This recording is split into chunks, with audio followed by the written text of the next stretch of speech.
Hey everybody, I'm Veronica Bolanos, play-by-play commentator for Detroit City AFC.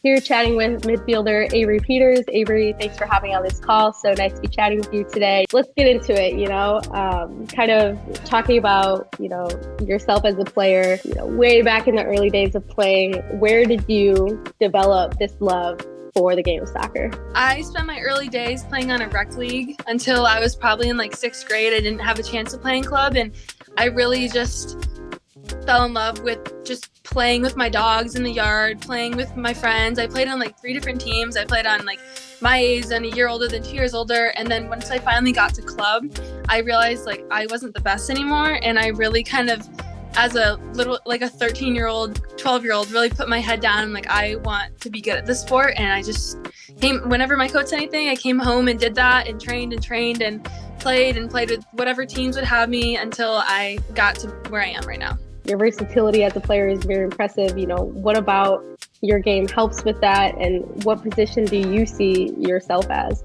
That's a great question. I get that asked a lot. I would say I grew up having to be the team, kind of, on a small team, you just kind of get all the traits to do whatever the team needs you. So if they need me on defense, then I'll run back and play defense. If they need me as an attacker, I'll go up and attack. But I feel like that has made me into a very versatile player, and that's something that sometimes I don't always like, because someone's like, oh, I'm a target forward and they're amazing at scoring goals. I'm like, why can't I be amazing at one thing?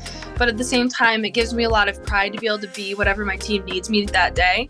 But personally, I love playing attacking mid. That's my favorite. I will always be a 10 in my heart, forever and always, but I'll play wherever the team needs me, and I'm just thankful to be able to play on DCFC.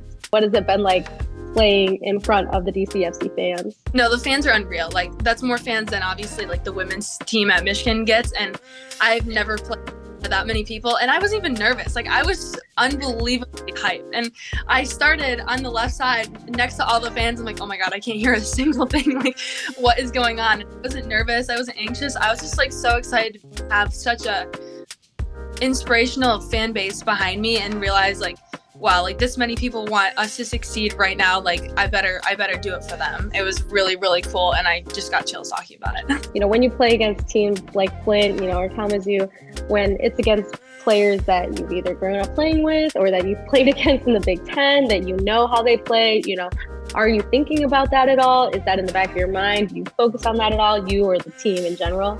I think it gives me a bit of confidence and like a little chip on my shoulder. Like, I'm going to show them like the player I am now. Like, they knew me in the past, but like, this is who I am now.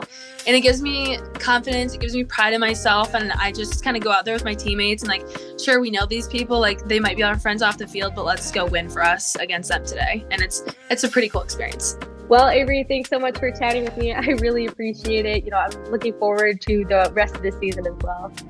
Yeah, me too. Thanks so much for your time. I really appreciate it. And I can't wait. Have a good one.